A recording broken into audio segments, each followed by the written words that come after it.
Finally, after I would say an extended period of time, I'm able to update you on our attic renovation. So there's been a lot of drama with our attic renovation.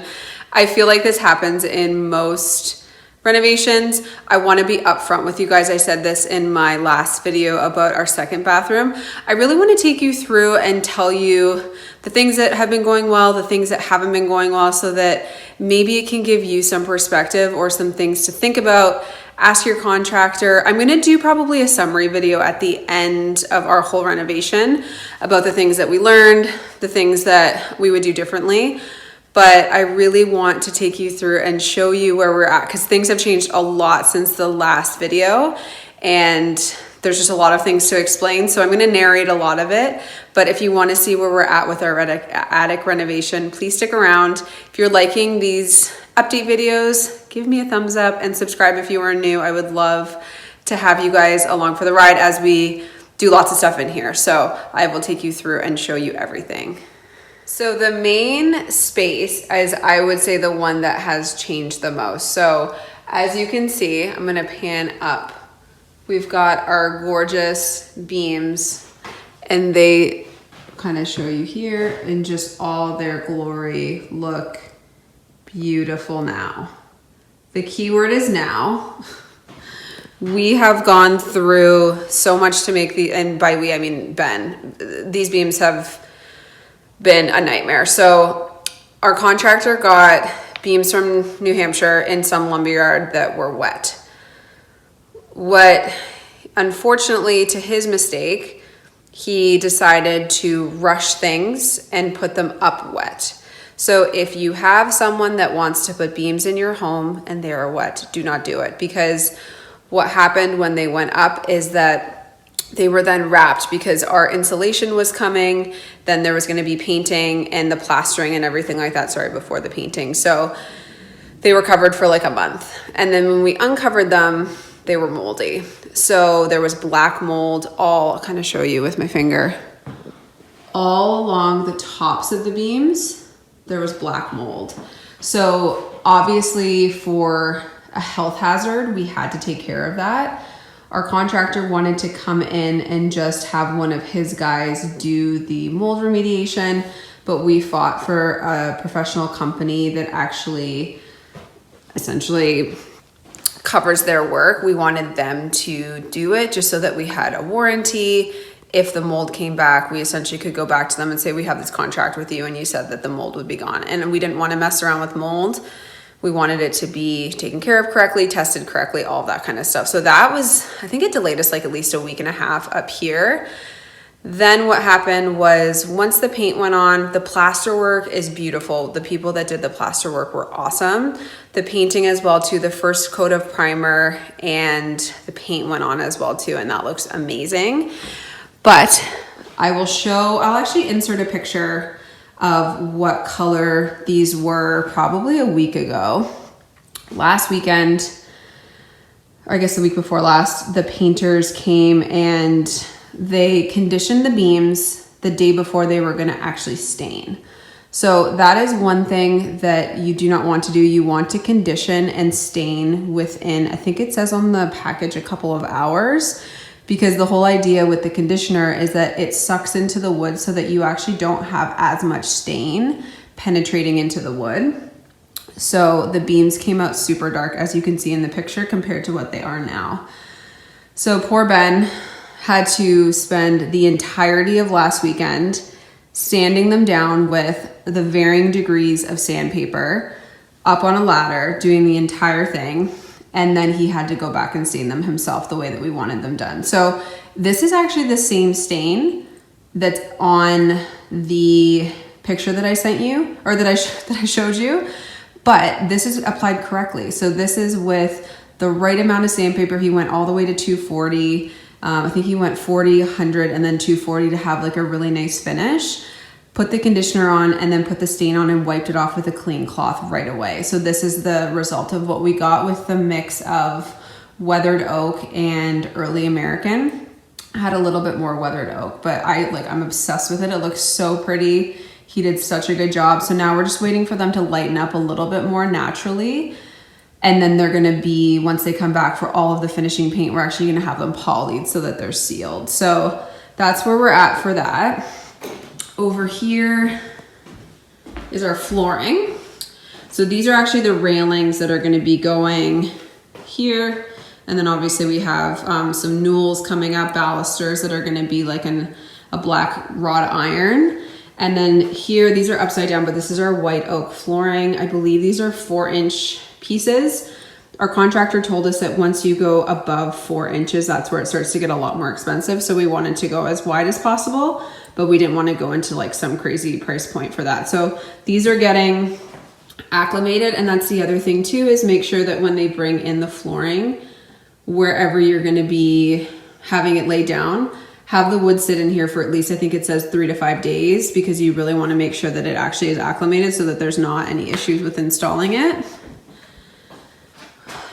This is drama, I'll tell you about this. This is drama for the dooring, I'll tell you about this. This is the setup for the tile guy that we have cutting the tile in the bathroom. So I will take you through that, but you can really just see more of the layout and the beams. This is the soffit that we were talking about. So luckily it really blends in and you can't see, like, I think it really does kind of add like a cool detail. Obviously preferable that it's not there, but that has all the ductwork in it. So, and the rest of it is in the flooring here. So they did a really good job with covering that up. And I just love the height in here with the beams being lighter. It just, the whole point that we wanted to redo them is because we wanted this like light and airy vibe. I know it's a funny word, but they were so dark and they were kind of bringing everything down. So this just really adds a lot of height and lightness. And I think it'll match really well with the flooring here. So this is gonna be the space where we're gonna have, I'm gonna have to try and find some couch for here. This is gonna be a door, some storage back in there. And then I'm thinking of doing a little like reading nook here, maybe some, not built-ins, but I might DIY something where we can kind of do some type of storage, and then we might just mount a TV up there. It's a kind of awkward space, but I'm excited to design and kind of decorate that area. So now going into the closet area and bathroom. So this is again where the IKEA PAX closets are gonna be. Very excited for those to go in, but the flooring does need to go in first. So then we have the bathroom. I am very excited and really loving the work so far that the tile guy has done up here. So if you saw my last video, we did have someone else do the bathroom downstairs. Wasn't crazy about it. So this is someone else doing this flooring, which I think it looks amazing. He built out the shower pan. We do have a linear drain. I'll link all of that below in the tile that we used. This one we got from a store locally. This one is actually from Home Depot. And then we're gonna be doing the picket here, this wall, and then in the niche as well too. So we decided to go with the tile all the way up. This is gonna be a glass surround. And what we're deciding right now is for the shower curb. This is the threshold, I think they call it a jam. We have this one that's actually marbled and is the same technically as this, even though it actually looks like a bit of a different tone. But we have to decide between this one, which does have some marbling in it, and a plain white. The reason that we might go with the plain white is just because this one is honed, which the rest of this is honed, meaning not polished. But this does have some imperfections, but I feel like the more that we see it in the light, I find that you can't really see them, and I think it'll look like nice and bright and white and fresh. The flooring does look a little yellow, we've noticed, but I think once we do a gray grout, that should take care of that. So there's where the toilet's gonna go. You can see the height in the ceilings. We're actually this is alabaster as well in here, and this is a pure white, whereas we're doing in there alabaster ceiling and walls. I think it looks better in there. Here we might change it and actually just do like a pure white for the walls as well too. But you can see here, this is the mosaic that we got from Home Depot. The issue that we had with this section here is almost like uniform, which we don't love when you look at it from the door. So we might actually just get them to take this out and redo this section, because the rest of it's a lot more varied and I think looks cool that way. Then the plan is over here. So we've got the 2 skylights in, which honestly was such a huge difference, brings in so much light. And then we've got a beam to again tie into the other room. This one's also gonna need to get polyed and sealed. And then we have a really cool light fixture that's gonna be coming down from there. Heated floors are also in this, which will be awesome. And then here, there's just a picture of the vanity. And then we have the sconces, which we've actually moved up a little bit. We kind of were laying it out and thought that we should go a little bit higher. But this whole wall, my preference would be vertical shiplap. I think with how they actually built the wall, it's not perfectly square.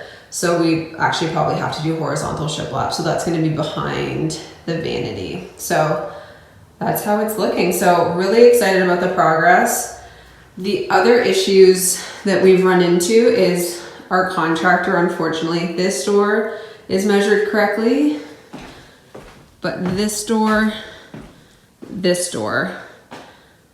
we had to get the doors custom made, and unfortunately he got the measurements wrong. So those take about a month and a half to come in, I think, or to be made. So hopefully he can rush them, because there was obviously a miscommunication with the people that were making the doors. And we want them to be in because they can't do the trim or the finish work without the doors being done. So that is where we're at. Flooring should go in next. The shower will get finished. And then once the flooring's in, again, I can do a tutorial hopefully with Ben, because he's gonna be doing the IKEA closets, but I'm really excited to go to IKEA and get all of this done and taken care of. And yeah, so it's just, again, looking beautiful, but we've still got a lot to go. So thank you so much for tuning in, and we will be back shortly and keep you updated. Hopefully the flooring's in and we can go through some other cool stuff. So thanks so much for watching.